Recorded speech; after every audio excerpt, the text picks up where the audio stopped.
მიესალმები შეკრებილ საზოგადოებას. მე მინდა ხაზი გაუსვა იმ მოვლენებს, რომელიც ჩვენს დედაქალაქში თბილისში ვითარდება.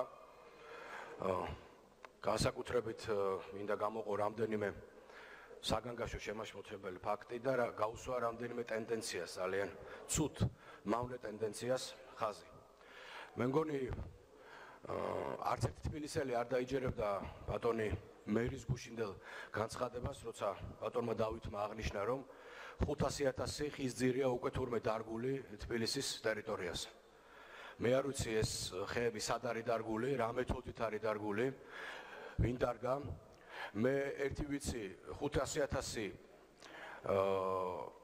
სად არის დარგული, ამას ვერ გავარკვევთ, მაგრამ 500.000 ენერგი რო არის და ხე დასრული, მოჭრილი და განადგურებული თბილისის ფაქტურად ყველა უბანში უკანასკნელი 2 წლის მანძილზე და ეს ხდება თბილისელების თვალწინ.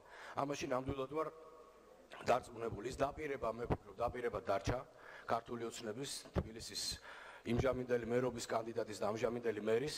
არაფერი ამ მიმართულებით არ ხდება, არც ერთი ნაბიჯი არ არის გადადგმული წინ, უფრო მეტიც. მე გუში შევიტყვე აღმაშფოთებელი ფაქტის შესახებ. ქალბატონი ნინო გოცაძე, რომელიც გახდათ ბოტანიკური ბაღის დირექტორი და რომელიც უშუალოდ მეწარმოადგინე დირექტორად დაახლოებით წლინახევრის უკან უაპელაციოდ მოხსნეს სამსახურიდან. ეს არის მე ვფიქრობ აღმაშფოთებელი ფაქტი. ქალბატონი გახლავთ ბიოლოგიურ მეცნიერებათა დოქტორი, არის კვალიფიციური გამოცდილი ადამიანი, თანამშრომელი. ის მუშაობდა გარემოს დაცვის სამინისტროში წლების მანძილზე, არის ვაწმოსილი ადამიანი ამ სფეროში და ძალიან ბევრი ადამიანისთვის, იქ მომუშავე ადამიანისთვის და თბილისელისთვის ეს ქალბატონი იყო ძალიან დიდი იმედი. ბოტანიკურ ბაღში მიმდინარეობს კვლევითი სამეცნიერო მუშაობა და ესე უაპელაციოდ ქალბატონის გაძევება სამსახურიდან გაურკვეველი ადამიანების მიერ ხას უსვავ. არის აბსოლუტურად წარმოუდგენელი და აღმაშფოთებელი და ეს კიდევ ერთხელ ხას უსვავს იმას, როგორი დამოკიდებულება გარემოს დაცვითი საკითხებისადმი მმართველ უმრავლესობას ქალაქის მთავრობაში საკრებულოშიც და ის ზღაპრები, რომელსაც ხშირად ვისმენთ ხოლმე და რაც მეტყველებს ვითომდა ქალაქის ეკოლოგიური მდგომარეობის გაჩანსახებაზე, ზღაპრებად დარჩება. ბატონებო და ქალბატონებო, ამისი არავის არ ჯერა, იმიტომ რომ ყველანი იმ ქალაქში ცხოვრობთ, სუნთქავთ იმ ჰაერით. და ამ მიმართულებით უამრავი რამეა კიდევ გამოსასწორებელი და არაფერი არ კეთდება. მე მინდა ამას ხაზი გაუსვა. ჩვენ თავისუფალმა დემოკრატებმა უკანასკნელი თვენახევრის მანძილზე მოვიარეთ ფაქტიურად ქალაქის ყველა რაიონი, ყველა უბანი, ყველა ქუჩა, შევხვდით ათობით, ასობით, ათასობით ადამიანს.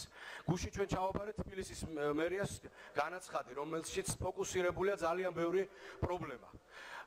სრული გაუცხოება ადგილობრივი მმართველობის, თვითმმართველობის. არავინ ამ ადამიანებს არ ესაუბრება. არც გამგებლები, არც მაჟორიტარები, არც საკრებულოს წევრები. არავინ ამ ადამიანებთან არ მიდის. არავითარი დიალოგი მოსახლეობასთან არ მიმდინარეობს. გაუცხოებული ხალხი, დაკარგული ხელისუფლება, რომელსაც სათქმელიც არაფერი აღარ დარჩა თბილისელებისთვის, აი ეს არის ყოველდღიურობა.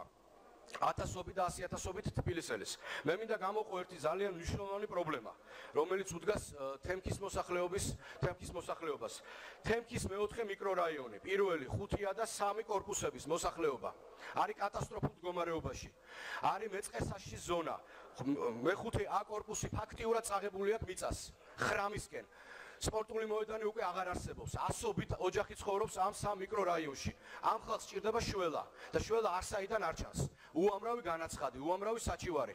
ადამიანები ითხოვენ უბრალოდ საუბარს. მაღალ ჩინოსნებთან, გამგეობის, მერიის, საკრებულოს, მაჟორიტარის არავინ